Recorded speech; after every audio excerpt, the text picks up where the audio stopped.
Well, I got a 17 Dodge Challenger. Things only has 50,000 miles. Now, I know it's hard to hear, but there's actually a groan or a growl up under the engine compartment. That's why I'm driving it so easy. So what we're gonna have to do is we're actually gonna have to take this car into Tech Garage today, diagnose it and fix it. But let me give Brian a call and make sure that I wake him up, tell him we're on our way.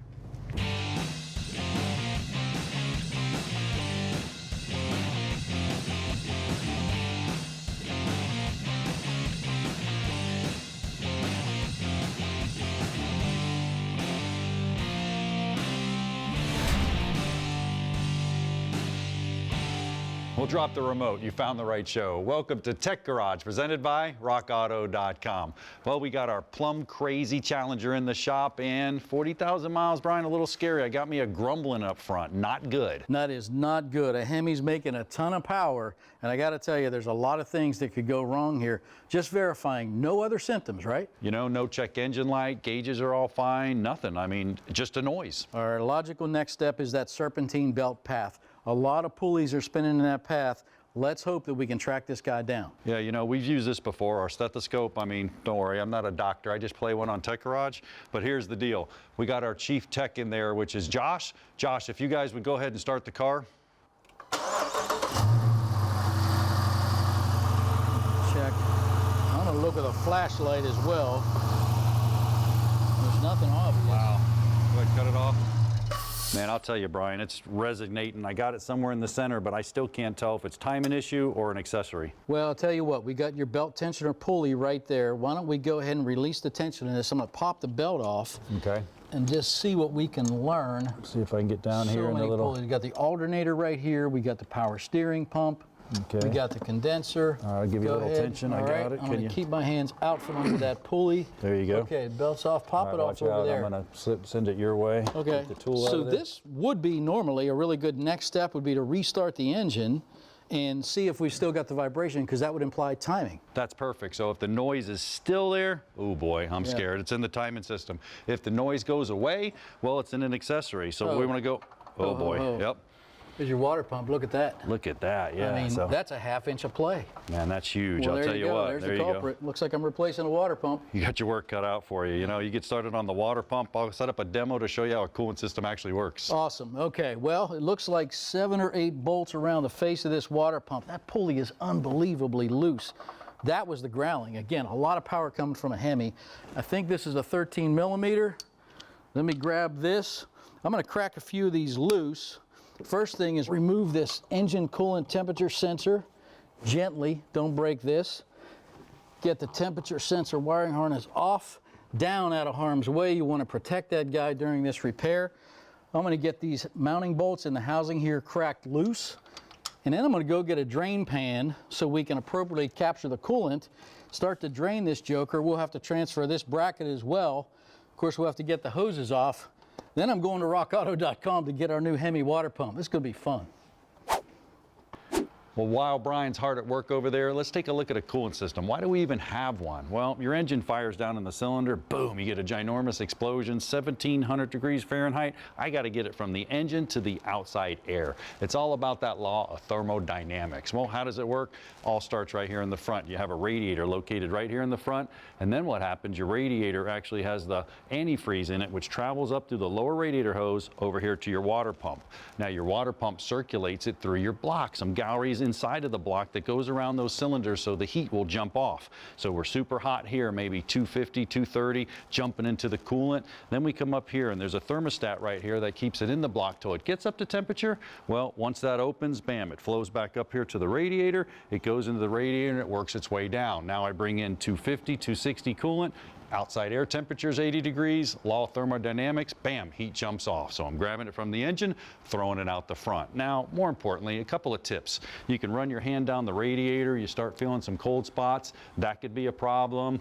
You check your upper hose, make sure it's opening up. Now the cool part is I can fire this one up. You can actually see it pumping. It's pumping through there, the coolant fan's working. This one's working great. You know, things are heating up around here. We'll check in with Brian after break. We'll get our Challenger back on the road. Stick around, there's plenty more Tech Garage brought to you by RockAuto.com.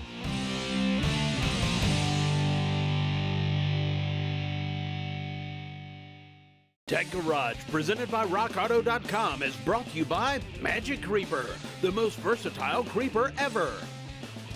Orla, the world's most winning exhaust. And by RockAuto.com, all the parts your car will ever need. Well, welcome back to Tech Garage, presented by RockAuto.com. Two words you never want to hear when you're working inside a water pump: rattling and banging. This thing is unbelievable, John. Boy, what'd you find, Brian? Yeah, there's your grind, there's your growl right there. The bearing, there's hardly any bearing left. Well, don't worry, I got one from RockAuto.com right here. I had a whole selection of a bunch of water pumps. That's the beautiful Perfect. one. I went ahead and got the Gates one, but check this out. Now let's put them side by side. Yep. Look at the difference. Go ahead. Oh my goodness. Hey, you know what? That's huge. That could end up in catastrophic damage. Well, it's huge implications and ramifications, right? Especially in a Hemi making all that power. That impeller's got a lot of work to do. We got to get the coolant through at a certain pressure to get thermal exchange. We have to have the seals protected with the right stuff. This thing's got a big job, and there's no way that's going another mile down the road. No, you know, whether it overheated or not, you know, you want to replace the thermostat, but this is pretty cool configuration. You got the pump, you got the pulleys, everything built in. They're getting bigger and bigger, but you remember the old school ones. yeah. If you want to look at a water pump here, you can actually see it. The impeller's right there. It spins. That's what's moving the coolant around the block and in and out. You got a seal in the front and the back. Remember the weep hole? Well, Yep. you can pressure test your system, check that weep hole, check it for leaks. Eventually it's going to wear out, no problem. That's good. Just replace it. Now on the other ones, you remember these as well. This is a front wheel drive one right here. This is, yeah, a little short one with the impeller here, belt driven by the pulley right there. It spins. And this one's cool. You remember this one? Oh yeah, cam driven. That's right. Gear driven. The old LT ones, man. I love these things. And what's so cool about that, if you look right here, it's actually camshaft driven from the front. Gosh, used to have a bleeder up here. You'd open up, drop on the OptiSpark, the car wouldn't start, but hey, you had a cool water pump. was awesome. Yeah, you remember those days. Yep. You took this one off a I Tech think Garage. so. Back Remember in that? the day, I might have had hair back then. Yeah, right? This is cool because look, it was pumping, it was working great. Yep. Everything was going, but no flow. Yeah. No flow, no Yep. leaks. Why? Well, when you took it off, look at the impeller. There are none. Yeah. That's the importance of coolant. Coolant. I don't think that guy ever changed the coolant in that engine. I mean, look at it, the corrosion's unbelievable. Metal is gone. Unbelievable, Yeah. isn't it? Yeah. Coolant. How important is that? Man, tell us about Critical. that. Wow. Absolutely. There's so much going on here these days. You mentioned the seals just a minute ago. The thermal dynamics is one thing. The chemical composition of the coolant is a whole nother piece of engineering that goes into it nowadays. Yep. You got to get flow, you got to get lubricity, and you can't break the seals. Boy, and there's so much. I mean, we got a cool collage here of all different coolants, Yeah. but there's Asian, there's European, there's import, there's long life, 50-50 mix. You know, we have the coolant here, and then we have some test strips. It's Love those. super important to test it so it don't end up like, Absolutely. This. that guy right there. Yep. So that's absolutely huge. Now, check your service manual, look at the coolant, what's proper for your vehicle. Don't get any of that fly-by-night stuff. Get the proper coolant. That's huge, okay? Absolutely. So you got a big job to do, but hold on, before you go, I got you something since these drinks kind of look like a tiki bar there. I got our little drink, so we'll You know, throw- I still have nightmares from the time I saw you in that grass skirt. Now it's right. Yeah, wow. I'm getting to work, buddy. Hey, man, I don't want it smoking hot like my wife. I met her at a Wow. tiki bar.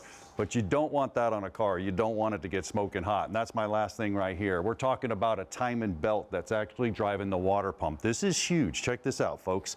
Down here, you have a harmonic balancer here, the crankshaft pulleys, pulling it up to the camshaft. And what happens is it comes around here, it drives the water pump. Well, if you worked on cars ever, you know how hard it is to change a timing belt. You have to go all the way to the front of the car. You might as well do the water pump at the same time. And at rockauto.com, you get the whole kit here. Important, it's a kit. Check it out. You got the water pump right here, driven with the pulleys. You flip it over, you can see the impeller right there. Now that's riding in the timing belt system. You got the bearings, you got different pulleys, everything associated with the system in one kit. Why do the job twice? Not only that, if this water pump leaks and it gets on the belts, antifreeze, water pumps, coolants don't get along. That belt right there will slip. And if it slips and it's an interference engine like today are, that's catastrophic damage. So make sure you replace it as a whole system. Well, that's a good look at coolant systems, but you know we got to change gears and go to our LS rebuild, lesson LS. We're going to take the camshaft out, look at the lifters, do a front end inspection. It's going to be fun. Stick around. Plenty more Tech Garage presented by RockAuto.com.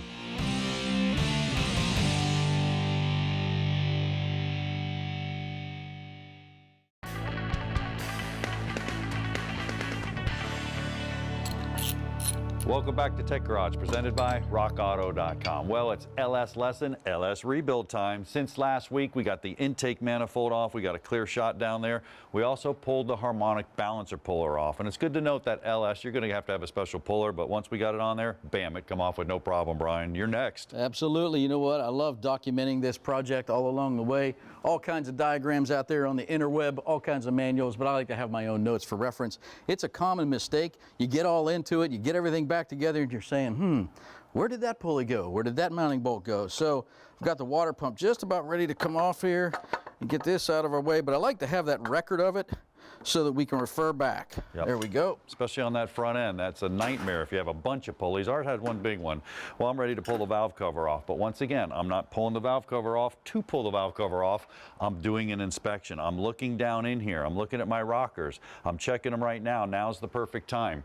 Remember all the way back to segment 1. If I had some cylinder leakage, now's the time to isolate on that cylinder, the rockers, the condition of the rockers. Are any of them loose right now? Are they all center wear on the valves? Are they center wear on the push rods? Do the push rods look straight? That's what's taking it about. That's that systematic approach, Brian. Absolutely, and I'm looking for shavings, I'm looking for degradation, any kind of evidence in there. These guys are traveling way fast, and so there's all kinds of breakdown that could happen. This looks pretty good over here, nothing obviously visual. Yeah, mine too, which represents those good compression readings. We would have known, but here's the deal. Now we have the center plate. Knock sensors are located down in there, so we had to remove those first. Couple bolts around here, and there's not a whole lot to see inside of here. It's just a center valley, but I take that off, we gain access to that as well. I'm going to go ahead and get this timing cover off so we can get a good look in here at the timing chain. Yep. Sprockets, check the condition.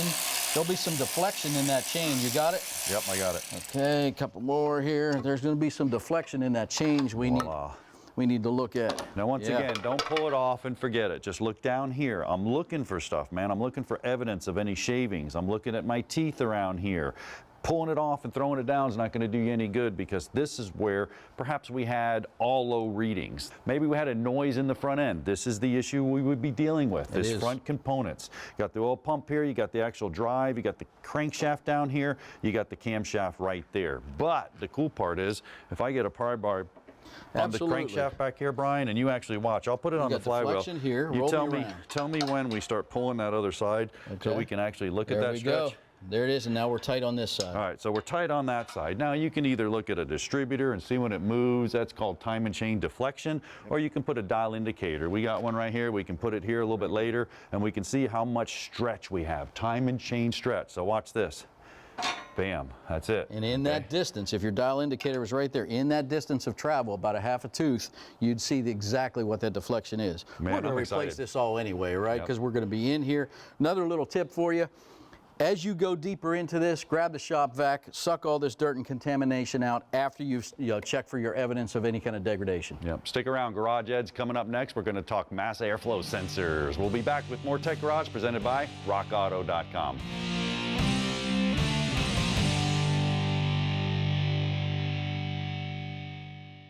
Tech Garage, presented by RockAuto.com, is brought to you by Clamp Tight, the clamp making tool. Top Coat, the best coatings in the world. And by RockAuto.com, all the parts your car will ever need.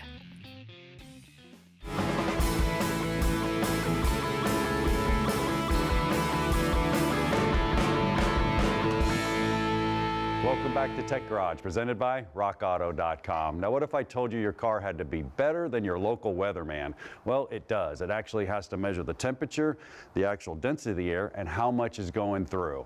And that's important. So, Garage Ed, we're going to talk about the mass airflow sensor. Well, here it is, located right here on the intake manifold, somewhere where it's going to measure the air going into the engine.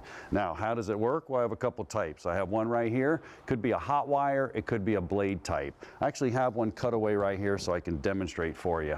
Now, what's going on? Well, air's passing through this. Now, think about it for a minute. My computer is actually sending a voltage and an amperage to this. And what happens is, if I blow through it, and I blow through it lightly, I may cool the wire down just a little bit. So it gives it a little bit of amperage. Then it correlates that through a frequency, and it says, here's the air coming through it. But what if I kind of spit and blow through it real hard? Well, that's dense cold air, so it has to put more amperage to heat it up. Once it heats it up, it knows that air, it knows the temperature of the air, and it knows the density of the air. Why? Well, precise fuel mixture, that's what it is. I'm going to go ahead and fire up the board so we can see it in action. So once I fire this thing up, it's going to measure it as it's coming in. And if you look over at the screen right over here, on the left side it actually has frequency, because the computer itself, well, it can't reach out and touch the air. It uses those electrical signals and it actually converts it over for that fuel mixture. Now the real cool part is the right side of the screen over there. You see that? It's grams per second. How much air is actually running through? In an idle, there's not much. So what do? Well, we crack the throttle. And when we open up the throttle, you can see the grams per second start to rush up. It's going through, it knows that engine's sucking in a ton of air, and it mixes the fuel appropriately. That's really cool. The key is, though, is keeping those things clean. And let me tell you a little story. Here in Florida, we got love bugs, and love bugs, they get trapped in there and they go through and they actually get on that hot wire. Well, if they get on that hot wire, that's a false resistance. So what does the computer do? He tries to jack up the voltage to it. Hey, he thinks that the car's really, really cold, starts running it rich, you get bad fuel mileage. So that's a good reason why we need to check in with Brian and clean that mass airflow sensor. Well, clean is absolutely critical. You're going to see why here in a second. This is pretty easy access. So I'm going to pull the connector. I've already got the clamp loose here. Take care of that connector. It's brittle. There's a lot of heat up here. Slide this back. We're going to roll this right off right here and let you get a good look at those blades. John was talking about the blades. More important, see those little heating elements? Those are typically platinum or nickel, and you got to take care of them. Don't touch them, you'll damage them. But we've got to clean this stuff with the proper chemical. You can't use brake clean, gum out, carburetor cleaner. Don't do it. Use mass airflow sensor cleaner. I'm going to clean this first, then we're going to do a visual inspection of the whole rest of the system. So, to clean it, you want to follow the path of air coming in first. Get you a rag on the backside so you absorb everything. Hold an open space. Wear goggles if you need to. I'll hold it away from me. Spray it pretty liberally, full blast. You want that pressure to clean those elements. All right? We're going to let that sit for just a second while we inspect the rest of the system. So, keep in mind, man, this is the introduction to power for the computer. If the mass airflow sensor doesn't give you a go, the rest of the sensors aren't going to let you go. The computer's not going to give you the power equation that you want. So, harsh environment. Check the connector, it looks good. Now, a lot of vehicles have a long tube on that air duct, that air intake. That's a lot of opportunity for unmetered air, unmeasured air by this guy to get in. So check that whole duct work, inspect it for cracks, anything that's broken. I'm looking down in there, it looks really good. This one's short, so not a big deal. So I think we're good. We're going to get this guy cleaned up, get this all buttoned back up, and we're ready to roll down the road. Well, for even more tech tips, John and Tom are standing by. Well, now we're experts with a mass airflow sensor, but Tom, some manufacturers call this MASS, M-A-S-S, MAF. I mean, there's EGR, MAP sensors, TPS. There's all kinds of weird sensors out there. Names for our viewers, maybe they don't know what that means. Can you help us out there? Sure, yeah, we have a search box, so if you know what, you have some guesses on what it might be called, you just start typing in the search box here right next to the engine size, and I typed in MAF and it pulls up some choices. I click on it, it takes me right to the MAF sensor. We have different variations of what something might be called, and it'll take you, suggest things and take you there real quick. Yeah, that's huge because there's so many of them. What if I don't know the part itself? I mean, could I look on it? Can you help us out? Yeah, if you just say, hey, this is like this little black thing, I'm not sure what it is. Exactly. If you can find a part number on it, the OE part number, or even if it's been replaced, the aftermarket part number, we have a part number search tab. Oh, wait a minute, let me put you to the test, all right? I don't know if your glasses are any better than mine, but holy mackerel. How about star 280218? That's about all I can see, but that's the one I'm holding in my hand. Okay, and we'll search for it. Pulling it up.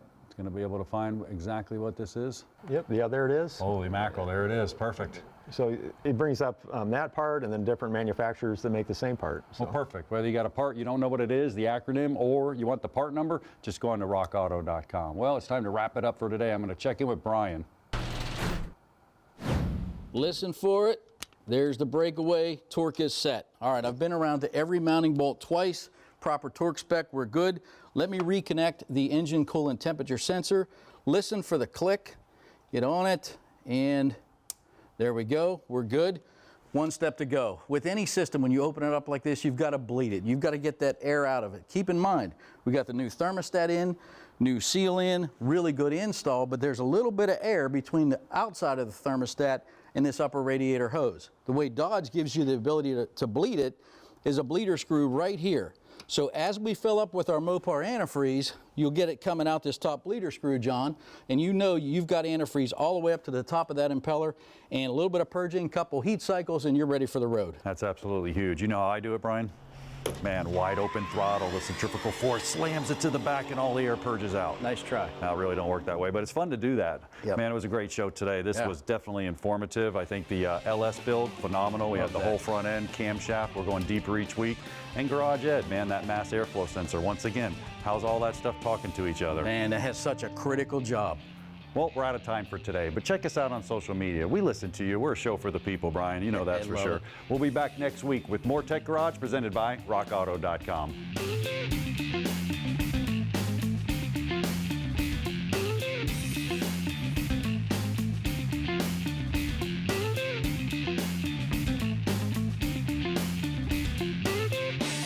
Production assistance for Tech Garage is provided by Cibola College, located in Marianna, Florida. Founded in 1947, Cibola was ranked recently as one of the top 3 community colleges in the United States.